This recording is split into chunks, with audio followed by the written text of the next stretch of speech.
Welcome. What's up, ladies and gentlemen? Thank you for stopping by. I'm Jeremy. Movies are terrible. And joining me here this week is Caleb Miles of Caleb Says Stuff. What's up, Caleb? Not much, man. Just living the dream. Living the dream. That's what I'm talking about. We got some cool stuff to talk about today. Being that it was Comic-Con just last week, it seems like there wasn't a ton of movie news that came out. But with all the shit happening with MoviePass, I'm sure we can come up with something to talk about. So that's going to be our topic. Sorry, what was that? I said I know. God damn it, MoviePass. Yeah, I'm saying, man, it has been a non-stop source of entertainment for the past, I don't know, 2 years or something like that. So we're going to get into our normal topic where we discuss what we're watching, which is something that we've been doing the past couple of weeks. Then we are going to talk about some of the week's movie news headlines, and then we're going to discuss that topic about MoviePass and kind of what we think that the ramifications of that may be on the industry and the theater chains as a whole. So, yeah. What's been going on this week before we even get to the what are we watching thing, man? Anything exciting this week? Not really, man. Just been working a lot and reading a lot of comics, and I guess I'll get into the what I'm playing in the what are we watching, even though it doesn't really apply. But that's about it, man. Just kind of actually haven't been watching a lot of anything. It's funny because I normally don't have a whole lot to contribute as far as what I've been watching, especially with the doing the remodeling of the apartment. But this last week, I've seen a bunch of stuff, but for the most part, I've just been hanging out. I had a cool story to tell you before I started, and then I forgot it. So now I don't have a cool story for you. Well, you have a cool story. You're just holding it out from everyone. Yeah, absolutely. I'm going to save it for another time, I guess. You'll remember after we're done, and then you'll tell me off camera. That's how this will end up working. Yeah, it's exactly how it'll work. So I guess we will go ahead and transition over. Man, that was just sad. Next time I'm just going into the what are we... just going... When you're talking to people who are this big of losers, it's probably not that good of an idea to ask how what we've been doing. It's just a reminder that we're pathetic. Hold up. I've been sitting on the couch with my wife and hanging out and working. Yeah. And that's it. That's the story. Yeah. So yeah, I started a new series, some stuff I'm working on YouTube because, you and I have talked about kind of the things that we enjoy doing, the things that we really don't, always have the desire to want to do and things like that. And something I've always liked doing is kind of doing researched series on movie stuff that I like. A lot of times it'll be involving horror films and stuff like that. And right now I'm working on a series that explores kind of true crime on the sets of movies. Not just that, if there's a set that was notoriously cursed or had like a bunch of bad luck surrounding it or something that, had a reputation for being haunted or something like that, I'm kind of going in and researching them and deciding if it's an interesting story to tell. And this week I started the series off with Cannibal Holocaust. Cannibal Holocaust. You seen that one? Years and years ago. Wouldn't recommend it. No, I wouldn't either. It's not really a masterpiece by any stretch, Yeah, and it's like it's one of those movies that's like cooler to talk about than it is to watch. Like it's got this really crazy reputation. I won't get all the way into all of this stuff, but basically the director himself was arrested for making a snuff film because the cast and crew were made to sign non-disclosure agreements where they were not allowed to make commercial appearances, television appearances, take any acting gigs to create the illusion that they were dead, similar to what they did in the Blair Witch Project. And because of that, and because of a list of movies that were banned in like 50 countries that was released in Britain back in the late 70s and early 80s, it's kind of earned this crazy larger-than-life cult status, but yeah, like you said, it's definitely not a masterpiece, and it's just fucking hard to watch. There's like not anything good to it, I would agree with that. I think the story around it's much more interesting. I'm assuming down the road you'll probably do something on The Omen, with all the craziness that surrounded that film. I'm surprised you brought that up. I didn't know about it until I started researching for this series, and yeah, I put it on the list. That's pretty cool. Yeah, no, that's one of my favorite horror films. So, yeah, I've watched a couple of documentaries about it. It's very fascinating. And then obviously the Lee family curse with Bruce Lee and Brandon Lee on the set of The Crow, you know? Yeah. Your favorite movie? The Crow, yeah. No. Yeah, I saw that picture you posted of like he was a teenager, and I was like, "Oh, The Crow makes sense now." Yeah, man. I was like, I got it now. I was like, "Oh, now it makes sense why he was so into that film." Yeah, man. If you guys are wondering what he's talking about, it's probably better that way. Just keep it in your head. All right, so it probably is not near as interesting. Don't go look at your Instagram and be like, "Okay, whatever." Yeah. Of course. So, yeah, we're going to go ahead and officially move into the What Are You Watching segment of the show. And as Caleb had kind of mentioned a minute ago, he's going to talk about a game that he's been playing to kind of, give us some content on the gaming side of things, because I don't always keep my finger on the pulse of that. And this is something I've actually been really curious about this. So, Caleb, take it away. Yeah, I finally got around to playing No Man's Sky next. Now, for people who are not big gamers, I'll kind of just rehash everything that happened. No Man's Sky was this a game from a small developer. They did the Joe Danger series. It was Sean Murray. PlayStation hyped this game series up incredibly. It's a procedurally generated world. You can go to different planets, and they showed this amazing looking trailer through a couple of E3s. Sean Murray did go just straight up lie about what the game would be. Mm-hmm. And it was pretty impressive. I do think the story got away from him. I think he was a small team with a guy with not a lot of PR experience who got in front of some big outlets. I do think PlayStation pushed it to be something very grand. The game came out and it was a disaster. I absolutely hated it. So back up real quick and let the listeners know. I know most of them probably do, but what was the big hook about No Man's Sky that had everybody so pumped up about it? So pretty much the fact that it was procedurally generated, and the whole point was to get to the center of the universe. You could unlimited planets, and he developed a computer program that would randomly generate planets, randomly generate solar systems, randomly generate life forms on top of those planets that made sense for the atmosphere. What we got, if anyone wants to see, there's the Jurassic Park comparison. Just search No Man's Sky Jurassic Park. It's hilarious. It's a funny little 10-second YouTube video where it shows the E3 trailer where there's these big dinosaurs walking, and then it shows the actual game, and it's an abomination. Oh, it really man. was. Yeah, it was one of the, I think 2 years ago it came out, one of the biggest gaming flubs ever, in my opinion. I swore I would never give them a penny, and I debated on it because I didn't actually own the game. It was on sale, but I was like, well, I came to terms with the fact that I'm like, he could have just taken the money and ran and did another project, but instead Sean Murray actually did spend a lot of money and a lot of time in fixing his game and doing multiple patches, and this was the big one. It totally changed the game. It changed it from first person to third person. It fixed a lot of bugs. It had base building in one of the previous updates. I hadn't played it, but the base building's now in it.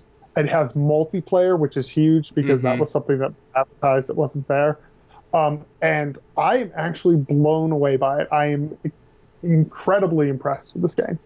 So I gotta ask you, man, because it's like, was the first game just so fucking broken that now it feels like a relief because it's not? Or do you think it's starting to get close to that threshold that it had set for itself, or close to the bar that it had set for itself when they first started promoting it? I actually do think it's close to that. It's not as grand as that is. It still doesn't look as pretty as that trailer made it look. But it is closer to that vision. Now, it's still the same type of game. It's a resource management game. It's a podcast game. So I have games that I play where I just put on a podcast and mute them and listen to a podcast. That's what this is for me. It's a very grindy, like I found a planet that had oxygen and that had like no hazardous thing. So it was pretty mild temperature. So I've just been grinding that planet. I built a beach house for the dock, you know, like it's totally pointless. But there's actually a story now. It has me kind of interested as where they're going to take this. I'm overall really impressed, and I'm finding myself surprisingly addicted to it. I like go to work and I think about it. So is there like hostiles and shit? Are there alien life forms on other planets that you fight, or when you're doing the multiplayer game, is it like it's got that battle element to it?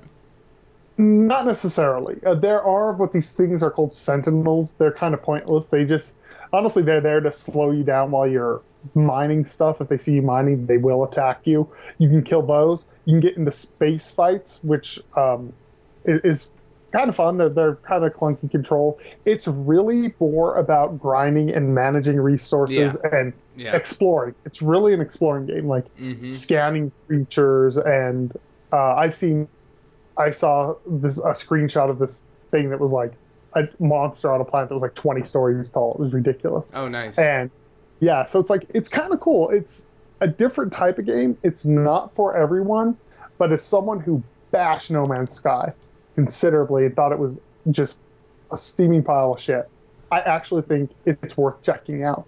I'm addicted. I'm hooked on it. Well, you got me wanting to play it, and you're playing it on PlayStation?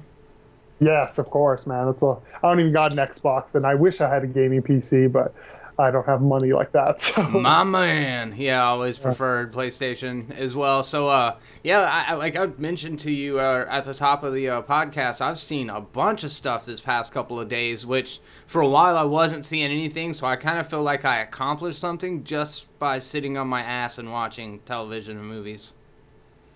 That's always a weird feeling. I do that too. I'm like, oh, I did something by doing nothing. Yeah. I remember it was a couple of movies ago, and I was like, Victoria, do you want to go see a movie tonight? And she's like, well, I got to work a lot of hours this weekend, and I kind of would like to rest. And I'm like, are you fucking kidding me? Like, rest more than sitting on a reclining chair in an air-conditioned theater and watching a movie. You probably do the same thing that I do too with her. I'll do it with my wife, where I use my YouTube channel that I'm rarely posting videos. I pretty much just do this with you now as an excuse to go see movies. Oh, yeah. Like I have to go see this. It's like, for my job. It's for my job that pays me no money. Mm-hmm. Yeah. So anyways, I saw Mission Impossible Fallout in the theaters the other day, and I really do gotta say, man, as far as spectacles go, it is just so dope to see a action movie that isn't shot in front of green screens. It's so awesome to see an action movie where you know that the lead is doing all of their own stunts, like almost 100% of them. And Tom Cruise, man, he's like one of those guys that, and there's not a lot of them for me, maybe he's the biggest example of it, but of an actor that I want to rob them of their credibility. And I want to be like, I don't really like Tom Cruise. And then I see another Tom Cruise movie, and every fucking time he tends to at least sort of win me over. And Mission Impossible is probably my favorite franchise that he's attached to. This wasn't my favorite of them, but damn, there is some crazy stuff in it, dude. They're calling it, I as someone who's been kind of about the Mission Impossible series, I'm probably not going to see it, but I saw a couple of comparisons that really kind of made me want to. I'm hearing it, first of all, called the greatest action movie of all time, which is I'm sure just a platitude, but I'm also hearing it compared to that people are calling it this year's Fury Road, which I'm like, that's a big claim. Nice. So I can see that. It kind of makes me want to see it. I can see that. It's very visceral. Okay. Then maybe it's worth checking out then, because Fury Road was brilliant. Yeah, I mean, they're fundamentally very, very different. But as far as just being an action movie spectacle, I don't know, man. It's also, for me, and you might be able to relate as well, but like, I know the cast of the Marvel movies and the DC movies aren't super young, but the movies are super young, and the Mission Impossible franchise is one that's been running since their mid 1990s or something like that. So it's a mature franchise, it's a mature cast and all of that shit, and it's just like I said, it's cool to see an action movie that feels like a throwback to when action movies were action movies instead of just people on fucking wires and stuff, you know? Yeah, that's interesting to me because as someone who's, you know, a huge Jackie Chan fan and a huge Hong Kong, like I like real action films, and we don't get those anymore. No, that was the big draw to me. So then on the other end of the spectrum, and you might have seen this one, man, Denis Villeneuve's Enemy with Jake Gyllenhaal. No, but I want to. I finally caught it. I really like this director. For those of you guys that don't know, he did Blade Runner, he did The Arrival, he did a movie called Prisoners, on and on and on. He's attached to do Dune when that ends up coming out, this huge sci-fi epic. So anyways, Enemy, and I won't give any of it away because it's a kind of a little puzzle box movie, but Jake Gyllenhaal's character is a kind of meek math teacher who is recommended a movie. He sits down and watches the movie and realizes that he's got not just an identical twin, but a doppelganger, and the two of them kind of meet through circumstances, and then it's the way that both of them react to essentially being the same person, and it's good, man. He's so I actually need to catch up on his catalog. I've only seen Blade Runner. That's the only movie of his I've actually seen. Oh yeah, I haven't seen Arrival, and didn't he do Sicario, the first one, or am I? Yes, sorry. Yes, he did. Yeah, I still haven't seen that either. Like, I own it. I own The Arrival. I just haven't watched them. I guarantee you that you are going to like both of those movies. I'm not going to say you'll love them because I don't want to overhype it, but like, you know, as many conversations as you and I have had, and if you did like Blade Runner, like, this guy, he works with Roger Deakins a lot as the cinematographer, and their movies just look fucking beautiful, and it's just nice to see.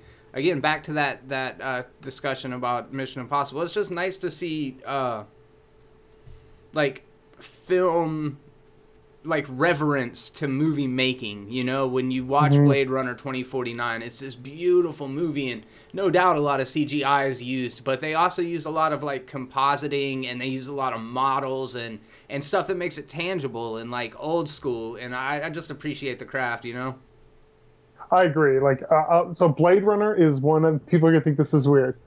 Blade Runner brought tears to my eyes. Like, I literally teared up during the movie because it was so beautiful. There's a couple of scenes that I don't even want to say. They're not spoilers. They're just shots that literally totally unrelated to the movie got to me because it was just that beautiful and that much of a perfected craft. So, like, I think he's amazing. Roger Deakins, of course, is amazing. You know, arguably one of the greatest cinematographers. But yeah. So anything that takes its time with the craft, I'm there for it. Check those movies out when you get some time, and let me know about it in one of these sections coming up. So I don't watch a lot of television dramas. Like, I typically watch a lot of the late night shows as well as cartoons. I know it's disposable, but I don't have to pay attention. You know what I mean? And a lot of times, like serialized television, you can't watch it casually. So a lot of times I'm not in the mood to like engage like that if I've got other shit going on. All that said, to say that I started this show called The Sinner last week. It is a USA series, which I don't think I've ever watched anything on USA. It stars Jessica Biel, and it stars Bill Pullman, and at the very beginning of the series, Jessica Biel is like a young mother. She's on the beach with her husband and her son, and she sees this man like on a towel in front of her, like kind of flirting with his girlfriend, and she's paring an apple or a pear or some shit, and she gets up with a paring knife and just walks over to the guy and just randomly starts stabbing him in the neck and the face and in the chest and kills him. And it was like she had like this momentary break from reality. So it's a murder mystery, but it's not a whodunit. It's kind of like a what's the motive kind of story. Like, what was it that happened that triggered this incident? And I started it, I'm not exactly sure, but let's say on a Thursday, and finished it by like Sunday. I was pretty locked in.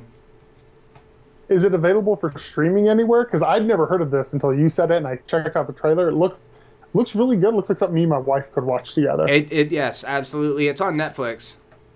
Okay, cool. Yeah, That's where we found it, and highly recommend it. And then, obviously, I told you guys about Cannibal Holocaust, and then I don't really know what I think about it yet, but I started watching Castle Rock on Hulu, which is a Stephen King universe television series. Did you get a chance to see that?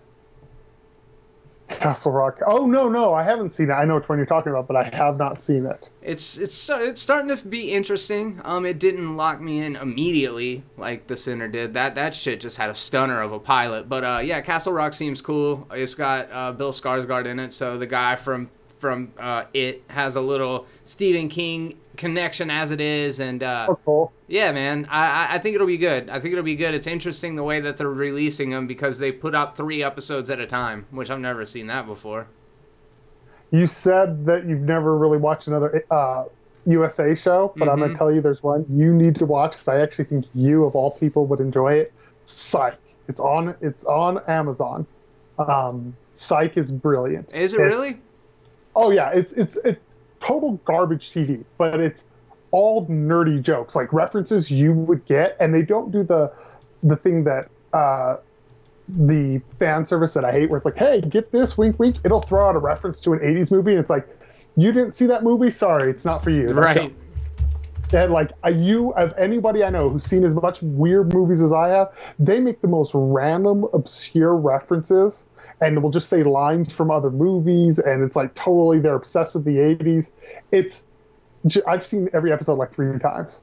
Well, you sold me. I'm gonna have to check it out. I'm looking at it right now, and it's got a 91%. It's bad. Like, it's campy, but that's the whole point. It's a comedy. Yeah. Well, that's kind of sounds like something that I would enjoy to watch also, because it probably isn't so dense on the storyline, you know? Oh no, it's like those those episodic like murder mysteries. It's like that, but super campy and a lot of comedy in it. And the farther the show goes on, you got to give it a little bit of time, because then they really start to find out who they are. They make like George A. Romero references. They make Steven Spielberg references. They make MTV rap. MTV Raps Ed Lover references in that show. Yeah. I remember that. Yeah, so you'd like it. Yeah, man, might check that out. I thought you were gonna say The Last Ship, and that's the only one like USA show I know by name. No, I only watch dumb stuff. So. Fuck that. Yeah. All right, so we're gonna go ahead and move on to some movie news headlines. I know that Caleb. I sent Caleb a docket earlier this morning, and did you spend some time checking that out? I did. Yeah, I think I got switched it up on you, dude. I think I got all the high points, you know? Yeah. I watched a couple of trailers, read a couple of articles. Good. Glad to hear that you're taking it seriously. That's most of the stuff I've heard about. Yeah. So, yeah, we're going to talk a little bit about the Venom trailer. We're going to talk about some Joker casting news, and one that I kind of threw on at the last minute because I just now saw it is that, well, we'll start with it. Andy Serkis, the mocap king who started out playing Gollum in the Lord of the Rings trilogy and most recently was Snoke in the Star Wars franchise, was creating a Jungle Book movie at the same time as the Disney studio Jon Favreau Jungle Book movie. Circus is supposed to be a darker take, more closely related to the source material. They decided to go by the name of Mowgli with it. It was just now about to come out in a couple months, and then at the last minute, bam, we find out that it's going straight to Netflix. Yeah, this is so disappointing to me. I was so excited to see this on the big screen because I thought Jon Favreau's movie was garbage. Did you? So, yeah. Well, I thought the trailer looked good, and then I watched the movie, and it was not what that trailer looked like. This movie looks like it's going to be what that trailer is. It's going to be a darker, more serious take. I'm very, very sad about this news. Yeah, I got kind of, I guess, complicated feelings about it because I did like Jon Favreau's Jungle Book movie. There was a couple decisions that really bothered me. Like, if they would have done the bare necessities while they were floating down the river, that would have been totally fine by me. The King Louis musical number was hard for me to watch, man. I don't know what it was. It was just... You actually, even though you liked it, took the words out of my mouth. I always said the Baloo singing the song made sense for this character. That movie didn't know what it wanted to be. It tried to be dark and also be a remake of the cartoon and a kids film at the same time. Yeah. And it left it in a very disjointed. Like, I liked the movie, even was fine with singing. Then the King Louie just seemed so out of place. Then it went back to serious. Then it went back to kiddie. I just wanted it to pick a tone and go with it. Mm-hmm. Yeah. I don't know that the well, again, I've only seen the trailers of Mowgli. I don't know that it looks much more dark. I thought that the Jon Favreau one managed to, like you said, there was definitely some conflicting tones, but it did get pretty scary at certain points. I was surprised how far they took Shere Khan's character when he's fucking chucking wolves off the side of cliffs and shit. But anyways, yeah, I know that Netflix has kind of become a hub for high caliber actors, high caliber filmmakers, but projects that really don't feel up to par for the people involved in them. Yeah, I think that's kind of weird to me. You know what I mean? Because I don't know. I was anticipating this to be something big, and then it's just. But it does feel like the Cloverfield paradox all over again. It does. It does. I do understand it would be a real tough sell just from a marketing perspective because of how big a hit The Jungle Book was, because of branding confusion and things like this. So this will definitely help delineate it even more and keep people from thinking they're going to see a sequel to this movie that just came out a couple years ago. And that news broke, a couple of days ago. I just now realized that not only is Andy Serkis adapting The Jungle Book, he's also adapting Animal Farm.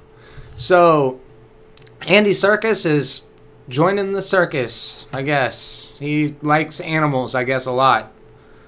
Apparently he really got into that Caesar role. Yeah. Yes. No, Animal Farm, cool. I think that would be awesome. I think that's another good thing. I'm an Andy Serkis fanboy, so I thought he was by far the best part of Black Panther. He was great in that movie. Yeah. So I'm like, if he's there, I even played, there's a Planet of the Apes video game. It's more like an interactive movie. He did the mocap for that as well. So if Andy Serkis is in it, I'm pretty much, or if he's attached to it, I'm pretty interested from the get-go. Yeah, I agree with you, man. I want to root for this guy because what he does is so unique to him, and we never really saw him break out into not mocap performance until his role as Claw in the Marvel franchise. And the dude he's got a presence. It's unique. It's a lot different from other actors that we see. So it's always cool to see somebody that just has their own distinctive style, and I think he's definitely one of those guys. So yeah, I want to see it work out. I agree. He just makes you want to root for him. Does this cast shade on the upcoming Martin Scorsese movie? Which one now? I'm totally... The one about, it's got all of the original, mob guys from all the old Scorsese movies, and they're all getting de-aged and stuff in it. I haven't even seen the trailer for it. I hadn't seen the trailer either. No, I don't think it is. I don't know what the movie's called. No, I've just heard murmurings of it. I didn't even really know what it was about. So yeah, apparently, let me see real quick. He's bringing back like Joe Pesci, Robert De Niro, Al Pacino, what's his name? Harvey Keitel. I'm going to go ahead and put it on the window real quick for you guys. Okay, it's called The Irishman. It is. Oh, yeah. Starts production in August. Oh, it started production, and it's a $100 million gangster movie that Netflix acquired earlier this year, and that's kind of what I was wondering is, does acquired equal the death knell as opposed to produced? It to me seems like it could be, but I don't know. I see a lot of shitty movies that go to theaters, and I see a lot of good movies that end up on Netflix. So look at perfect example. Annihilation overseas didn't even go to theaters; it went straight to Netflix, and that's easily one of my favorite films of the year. Yeah, it was like the studio executives looked at Alex Garland and said, "No, you don't understand. People are fucking idiots. You cannot put a movie with any intelligence in the theater because people are morons." That's a death knell. Yeah, that's a nail in the coffin. I can't believe they. I mean, it's insulting, and I don't know. I'm sure that not everybody's of the same intellect, but I would like to think that even if you didn't understand like every metaphorical layer of Annihilation, which I would challenge that most people probably don't. It's certainly open to interpretation in a lot of ways, but I'm sure you can get something out of it, even if it doesn't all 100% make sense to you. Yes, but there also are people who thought The Matrix was confusing when it came out. So yeah, those people exist. Yeah, 100%. That's fair. Do you think those people are going to be confused about this new Joker movie that's being released with Joaquin Phoenix? I think this. So I'm excited. This is something I've been saying for a while. So when people, obviously big comic book guy, when people say where should I jump in, I go, fuck continuity. Just jump in and read a good arc. Like Batman, read Long Halloween, read Dark Knight Returns, read whatever, read Death in the Family, read a cool arc. And I go, don't worry about continuity. And I think comics are better that way when you just read a story. And I've been wanting them to blow up continuity in the cinematic universes for a while. Sure. And be like, hey, you want to tell me a cool story where Captain America dies, do it, and you can have him with a different actor. But I think this is going to be very, very confusing for your average moviegoer. Yeah, I am equally excited. I think that this is the kind of thing that can really change the course of the future of comic book filmmaking. We've seen all the shared universe stuff, and I have heard many pundits saying that DC is kind of backing off of this laborious, devotion to the shared cinematic universe in favor of doing things that are more artist-driven, which I love the idea of that. That is completely the opposite of what they're doing over at Marvel Studios for the most part. I know what's funny is people are like, you see Guardians of the Galaxy and you can 100% tell that it's James Gunn's movie, and it's like, okay, but you can also still 100% tell that it's a Marvel movie. You know what I mean? I agree. I mean, there's a reason Edgar Wright walked away from Ant-Man. Yes. Because that's the whole reason he didn't. He had enough creative control. And ironically, I think it's funny that DC is doing this now, because the big problem I've had with the DCEU so far is that they've got, love them or hate them, they got some really weird directors. Zack Snyder is a different type of director, and then they were angry that he made a Zack Snyder film. Then they got, I cannot think of his name, but the guy who directed Suicide Squad. David Ayer. Yeah, David Ayer. David Ayer makes a certain type of movie.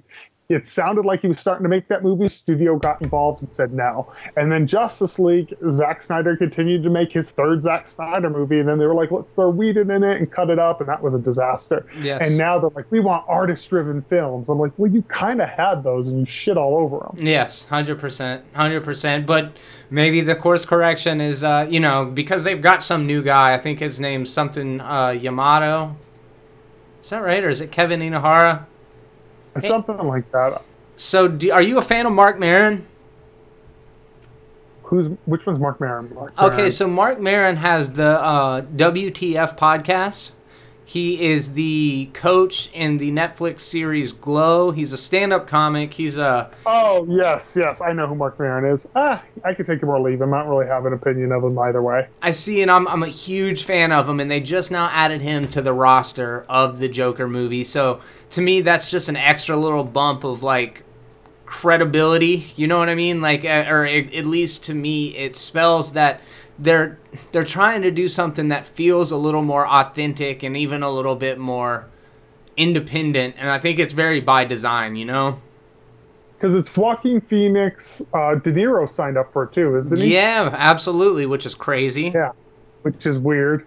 And who's directing it? Todd Phillips, who is the director of the Hangover franchise.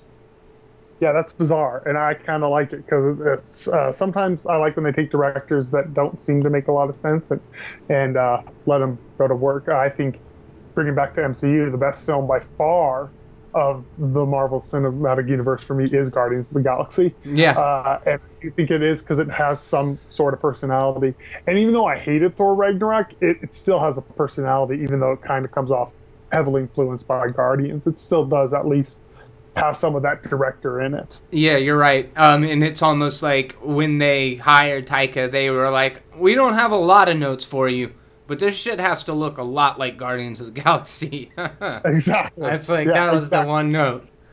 So wanted to give a shout out to Venice Beach Sports Network in the chat. I think he's watching the show right now. Great YouTube content over on his channel. So head over and tell him Large Marge sent you. So I actually have to type out when I say that. What is it? I said, do I actually have to type out Yes, yes. Okay. 100%. Okay, otherwise, it's not authentic. So we talked about Circus. We talked about the Joker, and now we got to talk about Venom. Oh shit, that sucked. All right, so Venom. There you go. That's a little better. What do you think, man? What do you think about the Venom trailer? So I have been on board Venom from the beginning. I had a trailer reaction to the teaser trailer that people were mad because I said it looked excellent. And this thing looks. Anyone who thinks it looks different from the first the first teaser trailer, these trailers have looked like the same movie because they are the same movie. I thought it looked good in the teaser trailer. I think it looks good now. I do think it looks a little bit not what I have in my head as Venom, and because maybe I haven't read Venom in years. So in my head, this looks very much like a movie for The Darkness. I don't know if you remember that comic. No, I don't. What this looks. Yeah, The Darkness is more like this. It's pretty much this concept. It's like this. And this is kind of what it looks like to me, but it looks freaking excellent. I did not love the teaser trailer, but I do have to agree that obviously it very much feels in line with the teaser trailer. We just get to see more this time around, and I like the design of Venom. I don't think the effects look great. I heard somebody else say it. I think I heard it on Movie Talk, where one of the pundits said that it looked like a little bit like Upgrade. And there's that one scene in particular when all of the armed bandits come into his apartment, and he like kicks their ass, and he's like apologizing to him while it happened.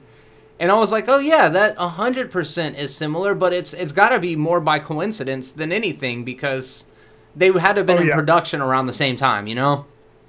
Well, and then as far as the special effects are concerned, people do this every time a trailer comes out. This is not the finished special effects because of our current movie cycle. They're still working on them. I also think it's weird how selective we are with comic book special effects. Like Spider-Man looks like shit in all the MCU movies, like in Civil War. Black Panther, that's fair. Special effects were awful. That's fair. But then they'll be like, this one random movie. I'm like, Venom looks better than Spider-Man does in Spider-Man Homecoming. So you trying to tell me I can't say Venom looks shitty? No, I'm saying you can't. Not unless you admit that MCU looks like shit. So I don't know, man. I like the design of them. One thing that, and this is a small qualm. I understand why they chose to go this direction, but Venom the symbiote is big because Eddie Brock is big, and and at least in the original design, it was like the symbiote was almost like liquid latex over him, as to where as it's went along, Venom has gotten much more exaggerated in his features and stuff like that. But it's strange to think that Tom Hardy's Eddie Brock transforms into that big hulking monster, but then again, the Incredible Hulk does. So that's we'll throw that complaint totally out the window. I do. It reminds me of this movie called Split Second with Rutger Hauer that came out in the 1990s. You ever see that?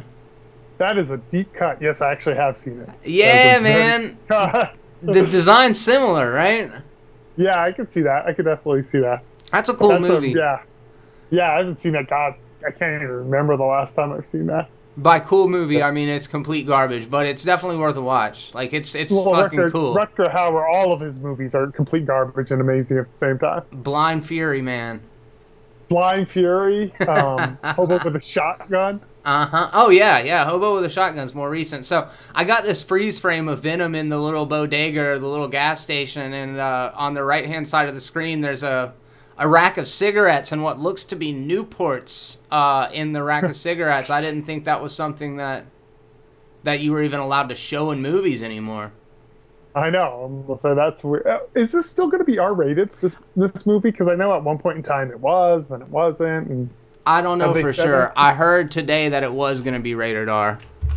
But I don't know. Let's look. What do you think about him not having the spider emblem and not having Spider-Man in it? I think that's fine, especially if we were going to... I'm actually kind of happy just simply because I think if we threw Spider-Man in it, they might kitty it up a little bit to fit the more MCU tone, which they're already going to bastardize X-Men after getting acquired, so... At least I can get a cool Venom movie. Yeah, I don't mind the fact that it's not connected to Spider-Man. I think it's weird, but the more I've seen the tone of the movie itself, it doesn't feel like the tone really lends itself to Homecoming in the first place. So I'm cool with the different approach to it. I think it's interesting that in the modern era, when we are so fixated on a lot of, I don't know how to really say it, but Venom is clearly not a good guy. He's the lethal protector, and they're going to play on that storyline with the multiple symbiotes and stuff like that. But he's straight up eating fucking heads in the trailer. So how do you reconcile that? You know what I mean? I think I love these type of characters. I don't know. It seems like, and maybe it's because I haven't read comics in years, and I'm totally pulling from what I remember the animated series, as far as Marvel's concerned, like Spider-Man. I remember Eddie Brock being more of a dick, you know? And so it seems like they're turning Eddie Brock into more of a good guy. Venom is a bad guy. Yes. But that could have changed in the comics too, because I've seen the newer designs where Venom is a monster in the new comics. Yeah. So I'm curious about that. It looks like they are not necessarily going to be rated R. What I'm looking at, it says Ruben Fleischer is planning on making the movie violent and horrifying. Let's see. And then Disney came a knocking and said, eventually we want to find Spider-Man. Yeah. So we don't know about that. But he says that's the plan, is what he said about a week ago. He said it's definitely more darker, more violent, more vicious than anyone's ever seen before. And I think that's what's fascinating about it, because they are still going to market the thing to kids. So where do you draw that line? Guess we'll wait and see, like you said. I'll tell you what, here's where they should draw the line. They should make it like how we were when we were kids and just make them grow a set. Yes. Because we grew up watching Alien and Predator, and I watched Leprechaun. I grew up watching Friday the 13th, and I'm fine. Yeah. You know, I'm fine. That's a good point. I like that. I agree. They had Alien and Predator action figures. Like, RoboCop. Yeah. RoboCop. Like, we grew up watching R-rated films, and we were fine. Yep. So we got a good question here in the chat, and it is, what do you need to see in the new Terminator movie for it to be good? I don't know if you saw today, Caleb, but there was a promotional image dropped of the cast of the new Terminator film. It's the 3 female leads in it. Linda Hamilton, some other people. No, what's her name? She was in Blade Runner 2049. Her name is... Of course, I'm not going to be able to remember it. Terminator. I think they're calling it Terminator 3 also, which is weird. Well, aren't they does it tie into the other films? I heard it didn't. The first two. Just the first two. Uh-huh. Yeah, that's what I thought. So it's like how the new RoboCop is only taking place after RoboCop 1. And how the new Halloween is only taking place after Halloween 2. Okay. It's like a new fucking thing, apparently. Yeah, they've done this before. They did this with Halloween. Remember they did H2O, which already they rebooted like 4, 5, and 6 and all those, and I stand by. I like those Halloween films. I like the canon. The Thorn cult? Yeah. They rebooted that with H2O, and now they're rebooting that again. I am having such a hard time pulling up that article for Terminator 3. But as to what we need to see for Terminator 3, for me, Linda Hamilton, I've already seen enough. That's getting me excited. That's enough. Yeah, it's enough. You know, like, we'll see. I mean, if it's a bad movie, it's a bad movie. But I just, honestly, what I would like to see is so Terminator 1 and 2 were big budget movies at the time, but that meant something different at the time they came out. I would like to see a little restraint with Terminator 3. I feel like the other Terminator films with modern filmmaking have definitely jumped the shark, which is weird in a movie about robots traveling through time. But yeah, I feel like they've gone a little too far. I think a little bit of restraint would do something amazing with this. Like, still be action movies, obviously, and they were still big, but I think a little bit of restraint to bring it back to T1 or T2 would be really interesting. Yeah, I like your idea of kind of going back to basics, kind of stripping it back to what started the franchise, which was a small scale horror, and like the general idea with sequels obviously has always been excess. You go bigger, you give them more of what they like and more explosions, and then all of the epicness really has no meaning anymore. And then it's not epic at all. It just gets to be numbing because, Terminator 2, talking about action movies earlier, that is like the apex of filmmaking up to that point. It was an amalgam of everything that you could do, and we got to see the technology with the T-1000 integrated with all of the fantastic Stan Winston animatronics and actual fucking puppet work and all of these things. So, like, they melted everything, you know? And that was like, that's one of those films that I can still tell you exactly what I was doing when I saw it. Like, it's one of those, I didn't even see the film completed. I saw a chunk of film. I'd never seen Terminator. And my dad was buying roller skates, because my dad's a fucking weirdo, but my dad was buying roller skates. And we were in this place that sold that and electronics. And me and my brother went into like those, back in the day when they used to have like the surround sound rooms to show off, and they had about 30 minutes of T2 on a loop that just played, and we watched that over and over and over, and I was like, I need to know what this movie is. And my dad was like, oh, it's Terminator, and we ended up seeing it eventually. But like, it's such a staple, and I feel like a lot of people are like that. They can relate to it and know exactly what they were. Yeah, I just wanted to see it get back to that. Yeah, it's gonna be tough in a lot of ways, because and this is a very fascinating point. It's interesting how well it translated with Blade Runner, but as technology evolves, our perceptions of the future evolve, and that's why when you watch something like Star Wars: The Force Awakens, you know that it's a time cap. You know, it's trying to recapture that very specific era when the future was viewed through that 1970s lens, and you know, in the 1980s, that was kind of our perception about what artificial intelligence was going to be, was actually something mechanical, where now we're seeing it's ultimately going to be, I mean, it's software first, you know, before it's something like that. So it would be more likely to be some sort of like, I guess Skynet started out as like a Big Brother thing, but, you know, the idea of sending back... you know, what one of my favorite Terminator films is? And it's not a Terminator film, and I would love to see him direct Terminator, is Alex Garland's Ex Machina. Oh, yeah, that's a really good point. And I mean, man, that's a really great take on the idea of what artificial intelligence what you can do with that premise. And I didn't like the last couple Terminators. In fact, Terminator 1 and 2 are the only ones that I've actually liked. I didn't mind watching Salvation, just because they tried to do something different, but it wasn't good, not by a long shot. But so I don't know that this franchise will be able to get back to that thing. That said, Linda Hamilton coming back is a great thing. James Cameron being attached as an executive producer and working closely with Tim Miller is a good thing. I like Mackenzie Davis. She was the prostitute in Blade Runner 2049, by the way, Caleb. Oh, yeah, okay. And she was in San Junipero, which was that Black Mirror episode. So she's been in a couple things, smaller projects, and I don't know. I think it's interesting how we are getting into this era of bringing back older men and now older women to reprise action roles from earlier on in their career, and the whole entire time Tom Cruise never stopped doing it.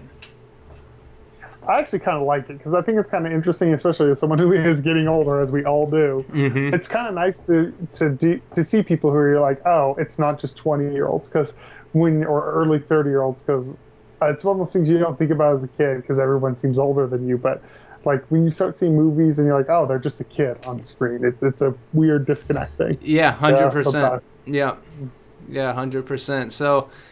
We got not a lot of time left. We're probably going to run a little bit over just so we got time to kind of dive into this next topic where we discuss what the fuck happened to MoviePass. Oh, man, my heart broke. What the fuck happened to MoviePass? Were you a subscriber? I've been since they went to $10. I was one of the first people I knew. Yep. So, yeah, I started off when it was $20 a month. And I was a subscriber when they dropped down to $10 a month, and I championed it from the mountaintops. And you've had a good experience, right? Yeah, I've had a great experience, and there were little changes along the way that got to me. First of all, I hated you could only see a movie once, which to me, why the fuck does it matter? You're paying for my ticket anyway. Yeah. If I want to see the same movie 40 times or 40 different movies, I don't understand. I mean, if someone could explain the reason why to me, I cannot wrap my brain around that, because if you're paying for a ticket, you're paying for a ticket if they are. But then now with I opened it up the other day and I was like, oh, I want to go see a movie. And it's like, this movie will be $4 if you want to go at noon in an empty fucking theater. Yeah. And I don't know. And that was kind of it. And then it closed. It was offline for like a couple hours or the other night because they ran out of money. Yeah, and this is where it gets real crazy. So, brief overview. This is according to the New York Times quick timeline. In July of 2011, led by the entrepreneurs Stacy Spikes and Hammett Watt, MoviePass starts its service in beta in San Francisco with the hopes of letting people see a movie a day for a monthly fee. The company hopes to outlast other fledgling competitors to become the Netflix of movie theaters, but when 19,000 people signed up for the service in a single day, they find theaters resistant to letting them in. The test run never gets off the ground. So yeah, very, very beginning of this whole thing was 2011. So we're looking at about 7 years ago, almost to the day or to the month, and it was very obvious very early on they were going to have an adversarial relationship with the movie theaters. The movie theaters felt threatened by this business model, and they're right off the bat, they kind of hit a brick wall. Well, then fast forward to October 2012, there's a new beta version rolled out. Monthly prices ranging between $29 and $34, and that's when I started to kind of hear about it. That was the prices that I was paying at first, was the $29, I believe it was. 2014, a December, a worrisome year in movie attendance. AMC grudgingly enters into a partnership with MoviePass. And then AMC basically said in an interview back then that it wouldn't be smart to not, to ignore the success of their subscriptions. August in 2017, the alliance breaks when MoviePass drops its price to $9.95 a month. More than 150,000 new users sign up in just 2 days following the announcement, crashing the service's website and app, and AMC responds by saying MoviePass users are not welcome here. In AMC's view, that's a price level that is unsustainable and only sets up the consumer for ultimate disappointment down the road. All right, so we'll stop there for now and just kind of deconstruct where we're at. They started off with a high price point, had altercations or issues with the theater chains really early on. They bumped up the price a pretty substantial amount and found a bit of success. The theaters wanted to work with them. And then when they dropped their prices down to $10, AMC was like, this is a big problem. When they say it's an unsustainable business model, was that something you were ever concerned with as a consumer? I thought it was, but the way I thought they were planning on making it work is, first of all, selling our information, which was fine, sell my movie going patterns. Plus, I did think they were, and it sounds like they were trying to maybe enter to a deal where, hey, theaters, you're going to charge us less per ticket than you are other people because we're getting people through the door. And I think honestly, I think movie theaters, at least AMC is smart enough to chase their own subscription model. I think ignoring the subscription model or even trying to force out the most successful subscription model is at a detriment to the theater side. Yeah, I can absolutely see why, and I always thought it was strange that AMC had such an issue with MoviePass, considering the fact that they were getting their money. Like, if it was somehow... I didn't get it. Right. Because if you discourage MoviePass users from coming, you're still cutting off a source of income. So it did seem strange. I do agree. I understood kind of where AMC was coming from, this idea that people are going to get spoiled because they're going to get accustomed to the shit. And when you go from paying $10 a month for unlimited movies to having to pay over $10 a month for one fucking movie, all of a sudden it's like, oh, well, I can compare it to something, so it's not fair. But that said, as a consumer, I wasn't really worried about that. I was just like, this fucking subscription is printing money for us. You know what I mean? So why not use MoviePass? And it worked well for me for quite some time. Well, coming in December 2017, reflects kind of what you were just now talking about. The price drops pays off in the short term as millions of new subscribers sign up within just 4 months. And then Mitch Lowe, the company's CEO, tells The Times that the ventures will succeed by collecting and selling data. That was the first thing, big information that they came out and explained how this thing could work. And I bought that. I mean, how the hell would I know how much, that data's worth? Well, and I do think they were also anticipating on people signing up and not actually using it, and they're using that to subsidize people like you and me who overuse it. So I think they were anticipating on a lot of people signing up and maybe only catching one movie every 2 or 3 months. But there are people like us who I think see enough movies to offset that pretty drastically. Yeah, and it's such a fascinating thing because I've been kind of keeping up and watching the way that Mitch Lowe has reacted to this situation as it's played out as well, and he just doesn't seem to want to acknowledge when he's lost. I guess that's human nature, right? I mean, we're all a little like that. Yeah. He says it's in April of 2018, the subscriber base approaches 3 million, but cracks begin to emerge as customers complain about glitches, shifts in service, and extensive delays in membership card arrivals. Anyways, I could go on and on, but basically the next big controversy is the Gotti thing, where supposedly they fixed the Rotten Tomato ratings to show that the audiences loved Gotti while the critics hated it. Oh yeah, I remember that. Well, I'm always against Rotten Tomatoes, so I'm fine. Yeah, you are, and that's fine. That's fair. And it's weird though, because the way they marketed it was, who do you want to trust? A bunch of movie fans or trolls behind keyboards. And in a way, that confrontational marketing is clever, and it's something that not a lot of companies have the balls to do, but at the same time, it's putting them at odds with the very industry that they're hoping to be in bed with, you know what I mean?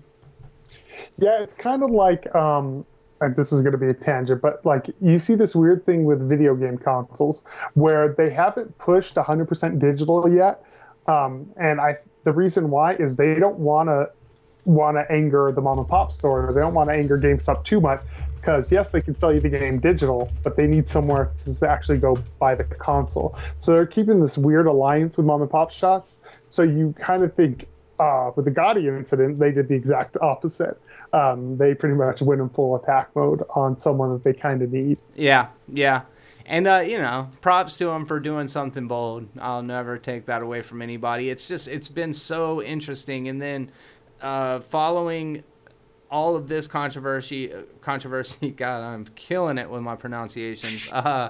Me and you were talking before we started recording, I think it was over the weekend, Mission Impossible, people weren't able to go see Mission Impossible because they went to use their app. When they got to the theaters, they realized that the system was totally down. Mitch Lowe made a comment basically saying, we're sorry for the technical difficulties. They went and had to secure a $6 million loan right there on the spot in order to pay for people to get movie tickets.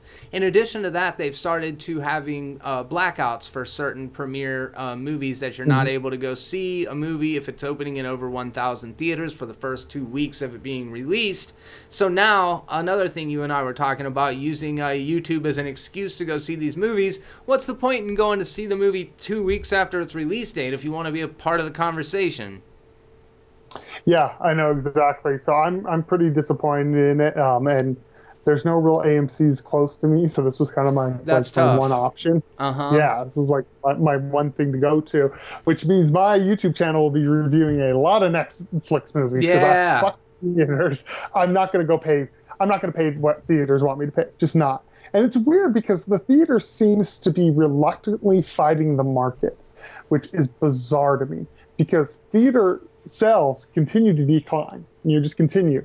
And usually in any other industry, that means that the theater then adjusts to fit the market, the demands of the market. And by usually lowering prices, because basic economics, there's less demand, therefore prices go down. But they've seemed to do this weird thing where it's like, well, we need to raise prices since we're getting less people, which then continues to have people drop for movie theater going. And I think it's a very weird economic approach that other industries don't seem to do. When demand goes down, people usually don't raise prices considerably. Like, let's take something simple like gas. If there's no demand for gas, well, gas isn't going to go up in value; it goes down.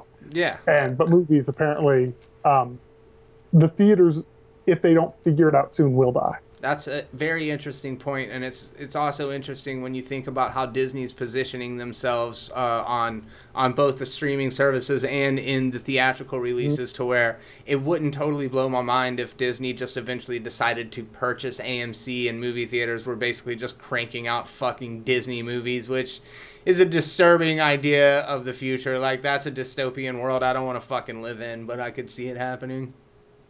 Oh yeah, there's a lot of Orwellian stuff with Disney anyway. So no kidding.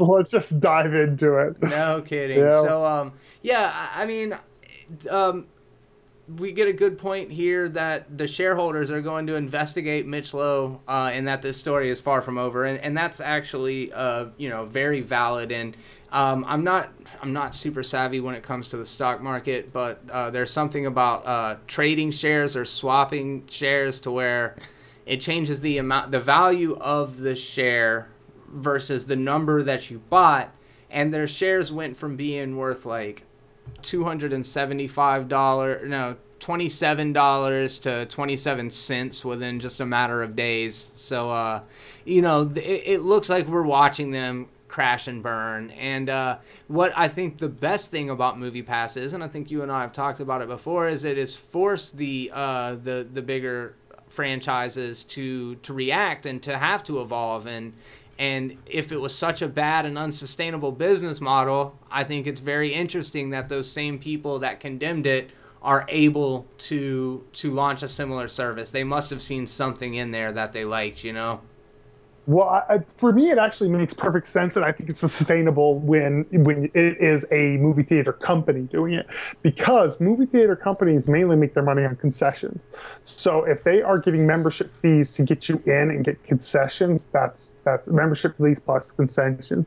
But for a company that literally is only getting membership, but then they don't get anything once you actually go into the theater, it does seem unsustainable. I think it will be sustainable with the company itself, the theater company. Yeah, that's a really good point. Yeah, the problem is, though, for someone like me, every theater around me is a different theater. And there's like 15 miles away from me is an AMC. There's actually a couple of them about 15, 20 miles away, which doesn't sound like much, but I live in a city and the traffic here gets insane. Yeah. So like that could be a 45-minute to an hour drive easy, hour and a half during traffic to get 20 miles. So because of that, it's like, well, there's nothing around me. Like, I have Regals, I have Cinemarks, I have Alamos, I have mom and pop ones, I have theater chains I've never even heard of until I moved here. But AMC, their model sounds great, but it won't work for. Yeah. Which, I mean, that sucks. I am looking right now for some alternatives. I want to send you some links to a couple that I've heard of. I know Cinemia is one of them. I apparently don't know. I've heard of that, yeah. Don't know how to spell it, but I don't think it's as affordable as MoviePass, but I do think that it has some good perks to it. So yeah, I'd love to hear what you guys think though about this whole situation. I am definitely not a financial analyst. I know that I probably should have done a little bit more research on the actual stock market part of it, because I do find that fascinating just to watch the way that the market reacts to something so dramatic and so fast. And I feel like you really nailed it, Caleb, about the fact that, of course, AMC is going to be able to sustain it because they were never making money off ticket prices in the first place. I want to say like 95% of their profit comes from what they sell at the concession stands. And if their own membership allows the consumer to save money purchasing the tickets, that frees them up to spend their money at the concession stand. So $10 at the concession stand is worth more to the theater than $10 at the ticket stand. Yeah, and I'm kind of interested to see, because I mean they're still having to pay astronomical things for the movie. So they're still having to rent the movie, you have to pay astronomical. So those ticket sales went to that and they break even. So essentially they're going to have to like double concession stands in order to make this viable, which if they get more people in, I actually think they can do. I think if they get enough people in, they could probably double or triple concession stands, which would actually probably work better for them. It's a fascinating model though, but I'm just, if they don't figure out the subscription model, I don't see theaters moving around. I mean, I got a 4K 65-inch in my living room with surround sound. Yeah. I can stream stuff, if I really need to. I don't have the actual article in front of me. I'm going off something I heard John Campea say. He's a fairly reliable source. Every once in a while he talks out of his ass, but when it comes to facts and stuff, he normally is pretty on time with it. And what he said today is this quarter, ticket sales are up 17.5%, which is huge because, like you said a minute ago, it's been down for years. And obviously there have been a couple of movies in this particular quarter that are like huge event movies that people have been planning to go see for, over a year. So the fact that it had this pop to me doesn't mean as much as longevity or seeing that next quarter has an increase as well. I mean, with a spike like that, do you pretty much just chalk it up to fucking Infinity War and Solo or what? Yeah, that's the thing is I feel like we're getting to a point where going to theater, it's getting a much smaller pot. It's where the middle's falling out. Pretty much we're only going to get big blockbusters, which I think will ultimately hurt cinema. I think it already ultimately is. My problems I have with MCU and big blockbusters. I've gotten to the point where I don't even want to see blockbusters anymore. I'm just kind of over it. And I feel like everything's become movies. I get the storytelling. There's the 3-act story arc, and there's these tropes and these essentials that are part of movie making. But I feel like they've gotten even more formulaic because we've gotten it down to a science of like, this is what sells, this is how many laughs you need, this is how much action, this is a good run length. And there's just this homogenous feel to me when I go to the movies now that I have a hard time with. And if that keeps happening and we're only getting big blockbusters, I think if you extrapolate that out, it's gonna get more that way. Yeah, eventually it's just going to be like what we were talking about, how action movies that have too much action and too much spectacle just get to be numbing. And if every movie that I go in the theater to see is 90% computer graphics and, written for the most broad audience so that 5-year-olds in China can fucking get it if it's in English, it's like all of a sudden movies aren't for me anymore. They've just become something, and it's like you said, it's been going on for quite a while, but they are so market researched to death that the formula is everybody's a slave to the formula. Every origin story is the exact same fucking movie, you know? They're just slightly reskinned. It's like the same there's different skin, you know, very similar play and everything, but I don't know. I think that there's going to be people like you and I think that there's always going to be, you know, artists out there who are going to reject that. And, you know, I talked about it a little bit last week, but Sorry to Bother You is like, it takes that rule book and just sets that shit on fire and throws it in the garbage. And you know, it's nice to see that every once in a while. Yeah, it is. And I do agree. I think there's, like you said, market research to shit. And I think that's happening. But there are there's people like you, me, and they will always exist. And there's always been blockbusters, but it kind of reminds me of, so I was telling you, you know, I used to do music for a long time. I was talking to a producer and an exec one time, and he was saying that they have so much market research on music, and a lot of people don't know this. They know certain tempos, beats per minute. They know certain pitches that producers should make beats in that get them more return on investment. So it's literally become a computer science, and you're kind of hearing this blend of music where it's all kind of pop, rap, rock. Yeah. You know, it's just all pop now, and it all kind of sounds the same. That's partially why it's hey, this is most marketable, which not saying obviously same thing with music. There's a ton of really good artists out. You just don't hear them on the radio. Yeah. I feel like movies are going to be the same way. There's a ton of good movies. You just don't see them in theaters, and that's unfortunate, but I'm hoping we'll get to like a second film renaissance eventually after this all gets to a point of mind-numbing noise that it's reaching. Yeah, like let's get that renaissance like in the 90s, that renaissance for independent film like Kevin Smith, Robert Rodriguez, Quentin Tarantino, Wes Anderson, all those motherfuckers, dude. That was such a great time for movies, and they're still the premier artists working to this day, the ones that actually have a little bit of credibility as directors in the industry that are still able to be auteurs. And you look at the industry today and you think like, who is an auteur? Well, nobody is. Christopher Nolan, is he the only one? Oh, and Denis Villeneuve. I think that those are the only two real mainstream filmmakers. Denis Villeneuve, I'd say Alex Garland, but he's kind of indie. Like his films aren't really big successes. He hasn't hit that level of the other two yet. Yeah. So Christopher Nolan and Denis Villeneuve, I think, are kind of it. And then like the other ones that are still around, Wes Anderson and Quentin Tarantino, but they didn't get they're not like the new. They're just continuation of that. Yeah, I'd actually love to hear anybody that's watching this right now, or actually if you're watching it afterwards, let us know who some of the auteur filmmakers of this generation are. I'm really curious to kind of get some insights. I know if I were to take a poll, Christopher Nolan would end up with about 80% of the votes. He is definitely the guy who has almost, it seems, about 100% artistic freedom to make the movie he wants to make, and that theaters or studios are willing to throw about $150 million at him just to put his name on it, you know?